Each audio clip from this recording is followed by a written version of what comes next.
Hey there, everybody. They let us back. We are back. They let us back into cyberspace here. This is Kenny and Kenny squared.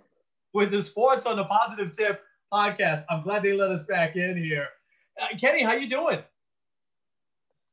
I'm doing good. This is always kind of like that weird time in sports Yeah, because like the Super Bowl is still far away.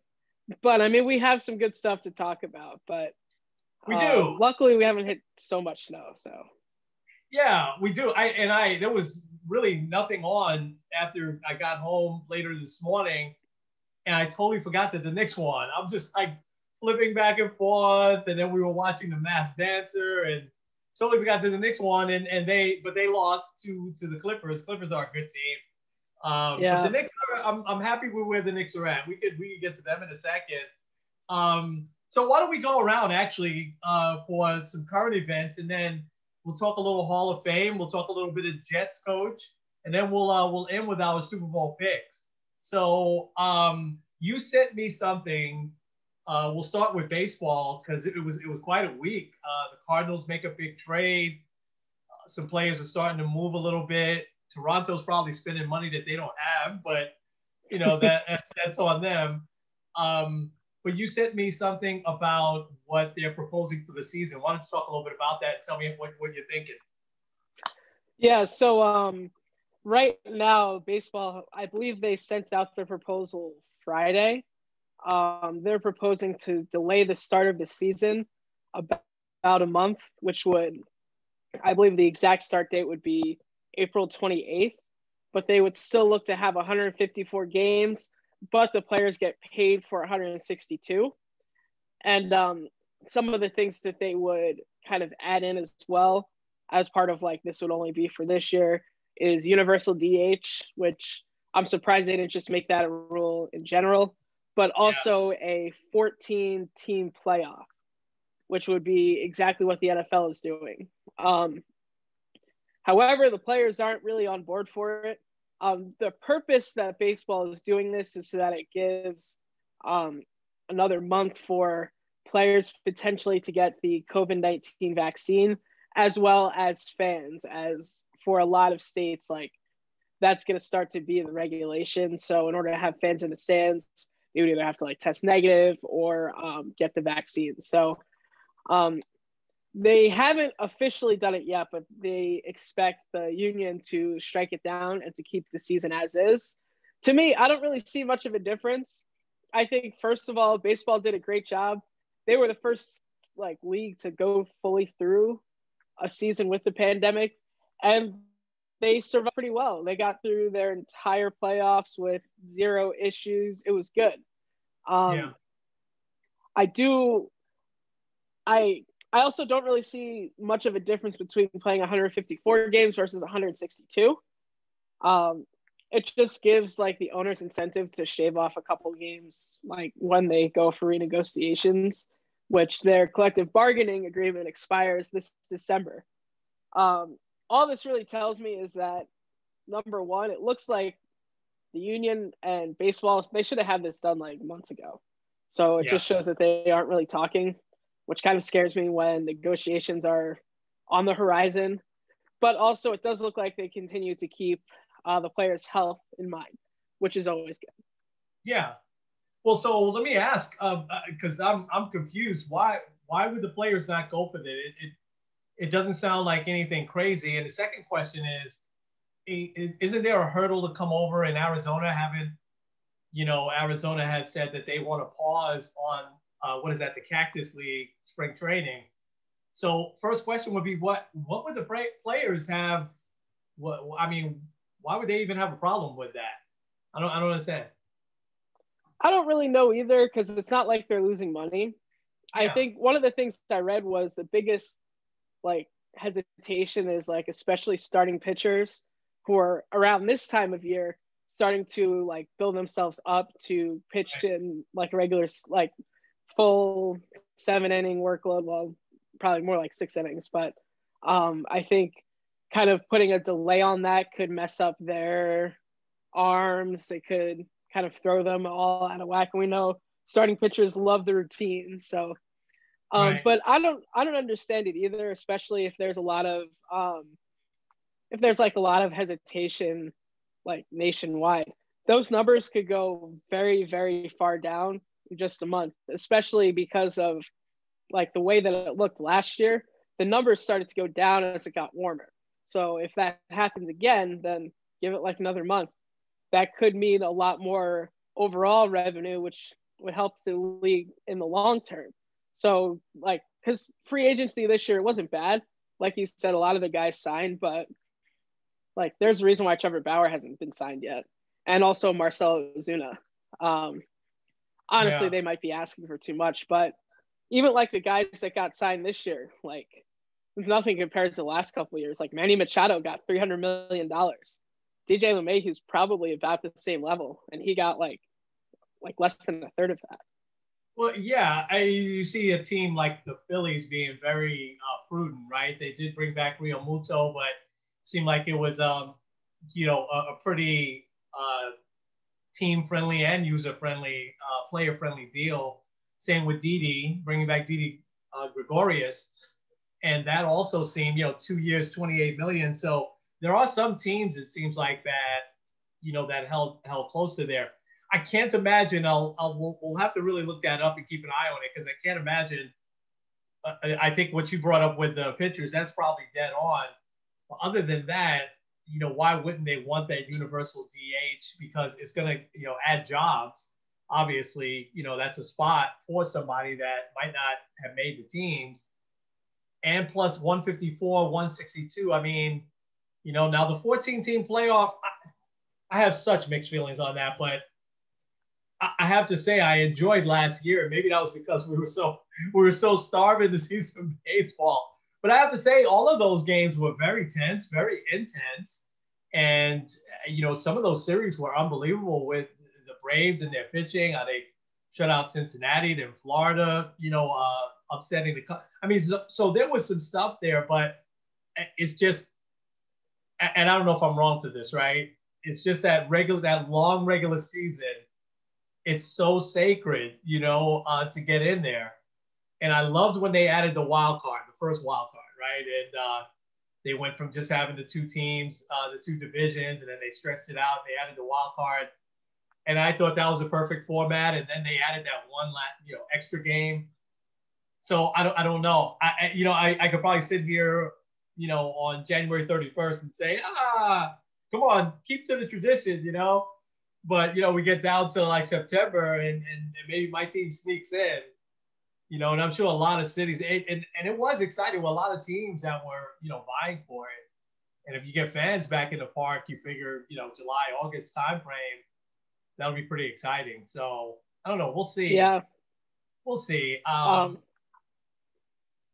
I think also that's one of the things I did read is that they're a little hesitant to add more teams in the playoffs and shorten the season. It is still only 8 games, so I don't think it's that big of a deal. But if you have a bigger playoff field, like a lot of teams, they know they're out of it by September. But like if you're going to make it and it's a lot easier to make it, the regular season is going to be watered down. So that could also be part of it too. Which I don't like. And it's hard, right? Because where's the balance? You hate when a lot of teams are out of it in July or in August. But you also want that season to really, really mean something. If you win 100 games, that should mean that's a big deal. That should mean something. So I don't know. I hate to sit on the fence on that. Like I said, I'm probably going to say that now, but get to September and we've got teams battling and all these games are important. What are you going to do? Yeah. So since we're on baseball, well, let's stay on some current events here. The NBA is seems to be heating up nicely, and they seem to be going along. I know some teams had some issues, but they seem to be past the COVID issues. Some teams I know have some fans, in the stadium, in the arenas. Any surprises for you? Any teams jump out now? Guess we're probably about 20, 22 games in for most teams. Any teams really surprise you? I think one team that sticks out right away is the Utah Jazz. They just lost. They just snapped their 11-game winning streak. Yeah. They've been on fire. I think also, I mean, they're not really that shocking of a team, but I think the way that Doc Rivers has done with the 76ers has been very impressive. Yeah. They just beat the Lakers a couple nights ago. Yeah. Yeah. So I would say probably those two. Yeah. The Suns are kind of, well, they're still kind of in it. They're above 500 at least. Yeah. But really, like, I think Philly's taken a huge step forward. Like, people are already talking like the Sixers and Lakers could be a finals preview. And also the Jazz have been on fire. So I have to include them too. Yeah, Utah is a very interesting team because they started off really bad, and the Knicks smoked them when they played them earlier in the year. And I was like, oh my gosh, when I saw that they were playing them on that West Coast trip, I was like, uh-oh. Utah's gonna want some revenge, and they got their act together. They're a good team, well coached. They're a really good team. So I think they'll be a team to watch in the West. I was surprised they started off so slow. I've never been a fan of this Sixers team, but I'm a fan of Doc Rivers. I think that he's one of the most underrated coaches out there. It's amazing that he's bounced to a few different teams now, under different circumstances, but he's probably exactly the right guy for that team. So we'll see. I mean, they can make a move and get someone else. They might be missing a piece or two. But I agree. They're going to be good. They're going to be good in the playoffs, no doubt. I think, Miami's a team that surprised me with their slow start. And I know that Jimmy Butler has been hurt and he hasn't been playing, but I was surprised that they didn't come out of the gate a lot stronger. But it's still pretty early, although with the NBA season jamming games into a short period of time, it's going to get late early for some teams. All right, let's jump over to what we wanted to talk about. A couple of quick subjects. The Hall of Fame, the Baseball Hall of Fame. So they had their vote and no one got in. And it's the first time, I think, since 2013? It's happened before, right? 4 or 5 times. I think 2013 was the last time that no one got in. And I didn't really have mixed emotions. Like, the Hall of Fame vote to me is still important to me, right? You and I still follow that. Yeah. It was let me ask you. I'll tell you this, and then we can get to Curt Schilling because that's the one I really wanted to talk about. It wasn't a surprise to me that Bonds and Clemens, didn't get in. Was it a surprise to you? No. I do have this because I was curious to see kind of their accolades. So Barry Bonds, 7-time NL MVP. Most ever. He holds the following baseball records. He obviously home runs in a career, 752, 73 home runs in a single season. No one's walked more than him throughout his career, both in total career and in a regular season. Once in, I don't know what year it is, but 232 walks in a season. That's great. He also had in a single season a 609 on base percentage. Wow. And an 863 slugging. Like, that is ridiculous. Like, those type of numbers now would be like, people would fangirl over those because they're so, like, it's all about the home run. It's all about being on base. He has more MVPs than anyone, more home runs than anyone, and he's not in the Hall of Fame. Roger Clemens has 7 Cy Youngs, MVP. He won the Triple Crown for pitching twice. He led the league in wins 4 times, led the league in ERA 7 times, led the league in strikeouts 5 times. And he holds the strikeout record for 20 in a game, which he did twice. He's 3rd overall in career strikeouts. One of, I think, like 5 or 6 guys to have over 350 wins, and he's not in the Hall of Fame. I'm not even talking Pete Rose, which to me, like, something that really came to my mind was the way that you see in scripture how there's going to be people that say, Lord, Lord, look at all the stuff that I did. And Jesus will say, depart from me, I never knew you. Sometimes it's surprising. Like, if I told you 50 years ago that someone was going to, or I guess maybe like 30 years ago, someone was going to break Hank Aaron's record and that guy's not going to end up in the Hall of Fame, that'd be crazy.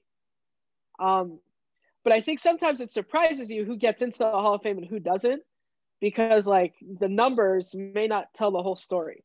Just in the same way, there's going to be people like when we get up to heaven, they're going to shock us that they're not there. Like, and I think both ways. Yeah, I'm not laughing at that in a bad way. It's just, it is embarrassing. I mean, yeah. And so I'll comment on Bonds and Clemens. I wasn't surprised because the writers would have put them in probably, like if they wanted to teach them a lesson only, probably they would have done that for the first 5 years. But now for 9 years to not vote in, and most of the ones that haven't voted for them, they didn't change. You know, they still didn't vote for them. You had some of the younger guys and ladies that started to get, credentials and get a vote, and you had some that dropped off, retired or whatever. But the core of the folks that the writers that hadn't voted for them, they haven't changed their mind in 9 years. I don't think they're going to change their mind next year either. And and good luck with some of the old timers, saying, hey, it's okay. It is one of the most amazing things ever in sports that both those guys figured out a way not to get into the Hall of Fame. It is just, it's amazing. And so I think at first I was like, yeah, they don't deserve to be in. But then after a couple of years, I said, well, why, if you look at both of them before they supposedly started taking steroids, they were Hall of Famers anyway. Yeah. And so that part of me said, just put them in. Now, what I'm thinking is just have a separate way, or just put something on their plaque that says, this was a blemish on the career. However, they could, better people than me could know how to word that. So I've changed it in this way. And now, listen, I absolutely think they're not getting in. But I've changed in this way. I do think they should, based on their numbers before they supposedly started taking steroids. Barry Bonds was dominant. He just didn't hit, 60, 70 home runs a year.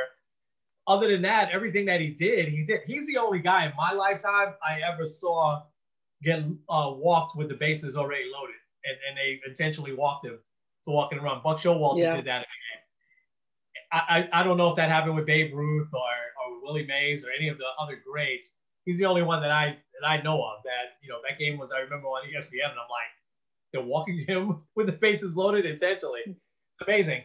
And Clemens is the only one I saw do it on the big stage several times and with different teams. With the Red Sox, with the Blue Jays, with the Yankees, with the Astros. He's an amazing pitcher. But it also begs the story, right, where, and this is a godly lesson for us, right? It's very simple things that, now listen, being a Christian is not easy, right? But it's very simple things to let Jesus into your heart and to do right, to do no harm. Some of the things that you would think would be easy for us, we know they're not all the time, right? But it's not super, super hard to get into heaven, right? It's just follow the word. And listen, it is, I don't want to downplay it because, it's a struggle every day. But I think we know what to do every day to get there, right? These guys knew exactly what they were doing. And they knew that they could have just looked the other way. Now, if Clemens felt, Bonds never had a big injury. Clemens did. So if Clemens felt like, hey, I needed to recover from his injuries that I'm having, I still don't understand that. But Bonds, it was supposedly, again, he's never told his story. It's supposedly out of jealousy, right? Because he saw McGuire and Sosa getting all of the accolades, hitting all these home runs. And where are those guys? Those guys haven't not sniffing the Hall of Fame. They're never getting in. Yeah. The shame of it is that now you have Alex Rodriguez. He's never getting in. I'm sorry. You have Manny Ramirez. Manny's never getting in. These guys that got caught twice. The only thing I'll give A-Rod credit for is that he's at least told his whole story. You know, at least we think we know most of his story. Andy Pettitte, same way, right? But Andy Pettitte's not getting close either. And he's a guy who I thought deserved should be in, you know, but it's a stain on baseball. It really is. So now you have Curt Schilling, who wasn't a cheater. And there's a biblical lesson in there for me too, right? Because I think that God, he wants us to listen to other people and listen to other sides. I think when there was never places in the Bible where there was places in the Bible, let me put it that way, where he went and he hung around with the Pharisees and with people that disagreed with him, you know? He didn't run away from them. And listen, there's a lot of people that agree with Curt Schilling's politics and everything like that. I personally could care less about that. He probably ratcheted it up some more as he was talking about the Capitol insurrection and really agreeing with that. You know, the shame of it is there's probably a lot of people that agree with him, you know. And I know that the Hall of Fame does have something about character, right? But this guy hasn't broken any laws or anything like that. You know, he hasn't gone out and robbed, killed somebody. The fact is, he just has political views that he expresses, you know, in a way that probably most people don't like. But when I look at his stats, Ken, you know, he was 216 wins, 146 losses, right? Does that jump off the page at you? Well, it's very, very good. It's not spectacular because he had a 3.46 ERA. But in that era, 216 wins meant a lot, right? In the era that he played in. But to me, just like I would love to make the case for Andy Pettitte, to me, it's the postseason that makes a difference. And I know that guys like Bob Gibson was a great regular season pitcher as well as postseason. But Schilling overall, without going into all of his numbers, he overall in the postseason was 11-2. Now he pitched obviously more games, right? They have more rounds. 2.23 ERA. But in the World Series, he was 4-1 with a 2.06 ERA. The guy was money. Yeah. The guy was money when, you know, when the lights went on, whether it was 2007, 2004, I'm sorry, I know, 2001 with the Diamondbacks, but also in 93 with the Phillies. And you look at those seasons when those teams won. With the Phillies that year, he was 16-7. He had a 3 and change ERA. But that's a good year, right? 16-7. In 2001, he was 22-6. The Diamondbacks, right? 2.08. That's the big. That was when Barry Bonds hit a billion home runs. Yeah.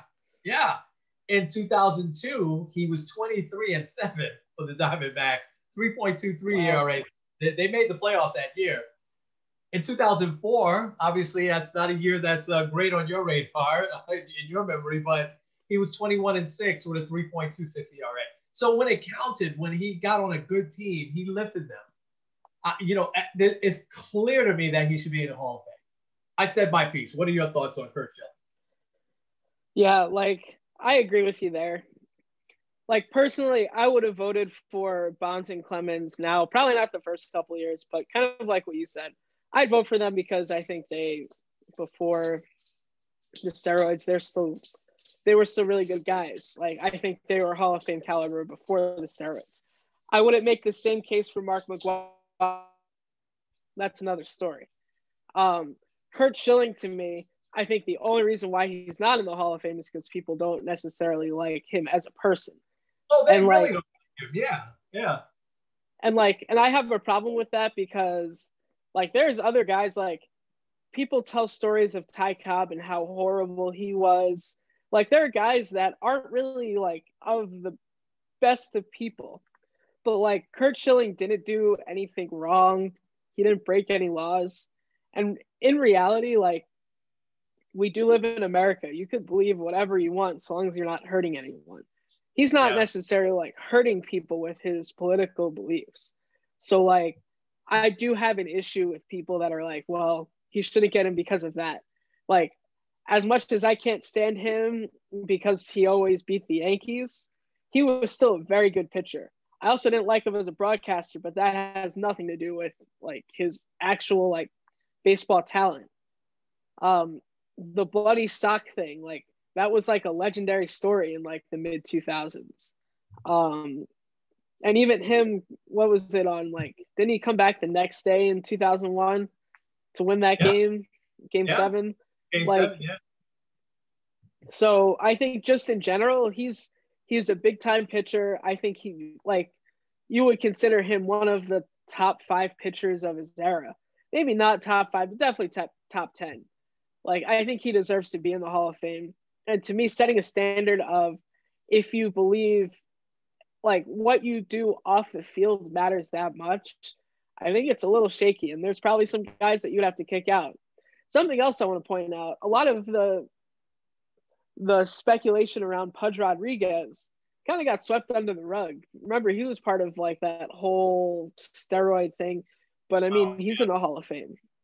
Yeah. So which it's going to be very interesting when David Ortiz comes up next year because he's never been caught, but he had that speculation like Pudge did, and obviously when he got shot, they think the rumor is that he had some ties to drug dealers and stuff like that. Big Papi was money. I mean, I absolutely think as a player he deserves to be in the Hall of Fame. But you don't think so either? No, I think like as far as like like I look, he's probably the only guy that gave Mariano Rivera trouble. And I think like as a DH he was one of the best. But he was also listed on the Mitchell report. But like that was supposed to be anonymous and all that stuff. So it'll be very interesting to see with him. Yeah.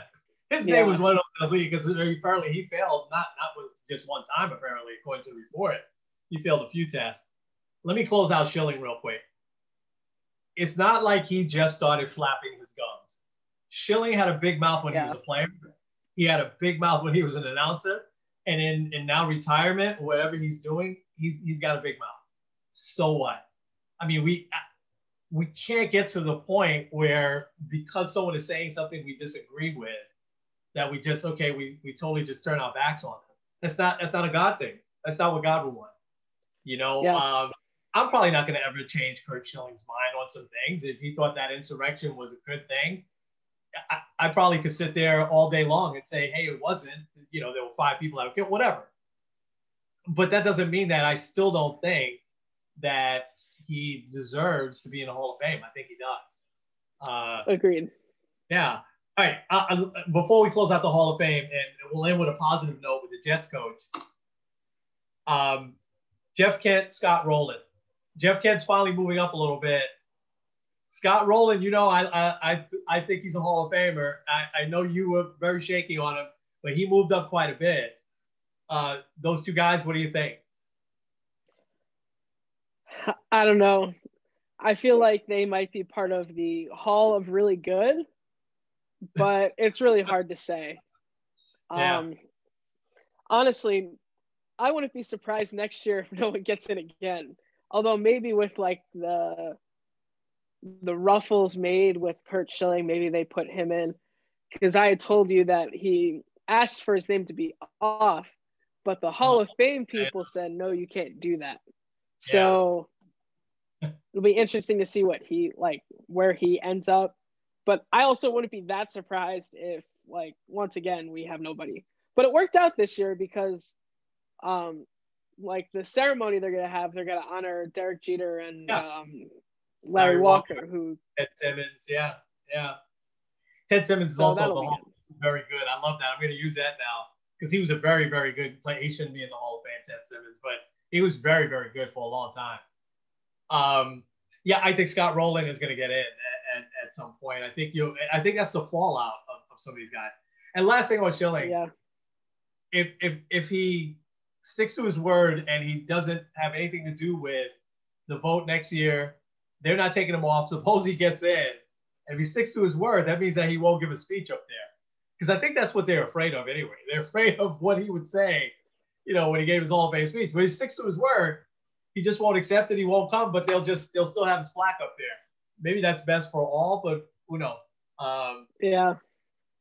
So you never know. God sows things in our lives, right? Where we never know where we're gonna be. If if I had told you 10 years ago that you'd be living in Cleveland, Ohio, you'd be like, what? Yeah. No shade on Cleveland. It's a great city. If you had told me 10 years ago that I'm only a few months away from possibly being a pastor, I'd be like, hey, come on, man, you got to be kidding me. And so Robert Salah, I hope I'm pronouncing his name right. I think it's Saleh, is the first Muslim American coach. I like to pick. I always like to see that veteran coach, especially for a team like the Jets. But I think if you're going to get someone, he's kind of the opposite of the way brooding Adam Gase was. I don't want to knock Adam Gase anymore, but Adam Gase just wasn't like a pleasant guy, at least on appearance, right? Through press conferences and everything like that. This guy's kind of the opposite. He's always pumped up, very positive. And so he was totally content. I'm not sure if you read the story about him. He was totally content in a career. He played college football, but as it happens with a lot of players, he was a very good player, but he blew out his knee on a play, right? And he never really recovered. So he was totally happy with a career as a financial advisor. 9/11 comes, and obviously there's mixed emotions for him as a Muslim American. But the more mixed emotions was that his older brother was working in one of the buildings, in one of the towers, and actually just barely escaped the tower as it went down. And so it was several hours before him and his family knew that he was still alive, because there was no communication that day, or at least it was hard to communicate with other people. And so almost immediately, that following summer, he quits his job, which is well paying. He's on a good track on his career, but it's a wake up call for him. And he just felt like life was too short, too fragile, that he wanted to go ahead and do something that he knew would make him happy. And that's really a God thing. That's definitely sowed that way. I think God leads us into places. And so he went back to coaching. He went back to, he just started sending resumes out, and he's been with a lot of teams starting back in college, and now in the NFL, moved up to defensive coordinator with the 49ers, and now he's head coach and it's been about a 20-year journey for him. Sometimes we say, hey, these guys came out of nowhere, but for him, it took a while. But he clearly remembers the backlash that he got as a Muslim American, in our country after 9/11. There obviously is a huge faction of our country that, thought that all Muslims are terrorists, right? And so him and his family really felt that. And so he had to have some pretty broad shoulders to just kind of brush that off. And he felt like he had to work twice as hard when he got those coaching opportunities, because he was a Muslim American and, didn't have much experience and everything like that. And here it is now, 20 years later, he's the head coach of the New York Jets. I think it's just an amazing, amazing story. And as positive as he came off, I'm rooting for him, because I'm rooting for the Jets, to do well, number one. But I think they're going to be in good hands with this guy. I think he reminds me a little bit of Rex Ryan, who had some success, but I think that he knows more about, no knock on Rex Ryan here, but I think he knows more about football, the X's and O's, than Rex Ryan did. I think there's a little bit more substance, to him. I think Rex Ryan was a very, very good cheerleader, but didn't really get too involved on the offensive side of the game. I think this coach is gonna really, get involved on both sides of the game. So that's what I had on that, Coach. What were some of your thoughts on when you heard that he got the job, and then some of the things you found out about him over the last week or so? I agree with you. I think it's a good hire for the Jets, because especially with Adam Gase, you kind of just need that culture shift. And I think sometimes, while I know you really would love the flashy guy like your Urban Myers, or last year Mike McCarthy, but sometimes you need kind of a guy that'll fly under the radar. because like I wouldn't say that the bar is very low for him, because like there's still that expectation, especially regardless of what happens at quarterback, whether Sam Darnold is week one, whether Deshaun Watson's week one, whether it's Justin Fields, Zach Wilson, one of these other guys. I know you're hoping for Deshaun Watson, but I think like if you have like one of these like flashy guys, there could be a lot of expectation. There'll be a lot more of a spotlight on you, especially if you get like a big high caliber quarterback, maybe not even Deshaun Watson, but somebody else. But I think it's a good hire. I do appreciate like that he has this opportunity. I didn't know the story that like, I mean, it's kind of obvious that like he would have issues post 9/11. But it's good that he was willing to overcome them. And I do think it's very interesting to kind of hear his story of how he got into coaching. Because like a lot of times people don't pursue what God's called them to do. He may not be a Christian yet, but who knows? Maybe God will touch his heart there.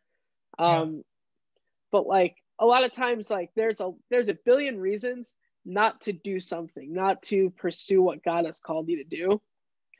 But once you take that step of faith, once you kind of like shuck off all of the what ifs, then God will provide for you, and not just like financially or with favor or anything like that, but like God really does kind of lead you in the right path, which I always think is really cool. And like to me, it is always like assuring that like I don't have to have all the answers, because so often in sports too, we talk about like the what ifs in life. Like I think back to I don't know why this is the first one that came to my mind, but the Des Bryant catch. Like, what if he actually caught the ball? Which, I mean, he did, but like, what if he actually got ruled a catch? Like, things could have changed so drastically. What if Tom Brady doesn't come back on that big comeback against the Falcons? What if the Patriots go 19-0 and beat the Giants? Like, there's so many what ifs in sports. And like, there's so many what ifs in life. But like, once we put those aside and just go with what God has for us, things will work out. We'll never know how the what ifs actually work out. We don't know if like, would the Patriots be in the Super Bowl now instead of the Chiefs if Tom Brady never left? Like, we'll never know that. But we do know that God has called us to do something. So we just got to do it. Yeah. I can't add anything to that. All right. Let's go ahead and close out. Awesome. We're going to come a day later next week because of the Super Bowl, and we'll spend a lot of time on that. Did you want to do a Super Bowl pick real quick? Yeah, I'm torn, but I'm going to stick with – I'm not going to go against Tom Brady in the Super Bowl. Okay. All right. That's fair enough. I'm going Chiefs. So I'm going with the Bucks. Okay. All right. I got to go Chiefs. I'm sorry. You know. Oh, no. So awesome. Kenny, why don't you go ahead and close us out? All right. This is Kenny Squared End. Kenny? With sports on the positive tip. Hope you enjoy the Super Bowl and hope you guys have a great week. All right. We'll talk to you next week. Thanks, everybody.